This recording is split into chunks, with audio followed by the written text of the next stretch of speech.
Deus.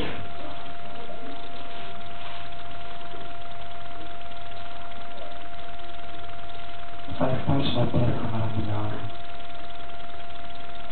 E aquele que é herdeiro de Deus, pessoas é atraídas. Não podemos ficar com o mundo, porque lá no mundo, espiritualmente, crianças estão lá.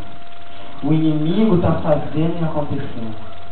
Mas a partir do momento que nós reconhecemos o nosso pecado, Deus nos faz herdeiro, nos faz filho dele. Ele nos fortalece. Às vezes, quando tem algum evento nas nossas igrejas, os responsáveis, eles ficam: ai meu Deus do céu, é porque você não fez isso, porque você não fez aquilo, porque você não fez aquele outro. Mas no final tudo dá certo. Todas as coisas cooperam para o bem daqueles que amam a Deus. Tudo coopera a nós. Reconheça Jesus. Coloque em pé no seu lugar, a gente já está acabando.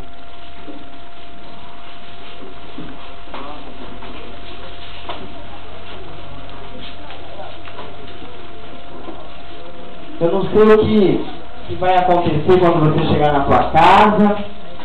Eu não sei o que vai acontecer ao decorrer desse... Pessoal, estou falando aqui. Eu não sei o que vai acontecer, mas eu quero falar para você: não tema.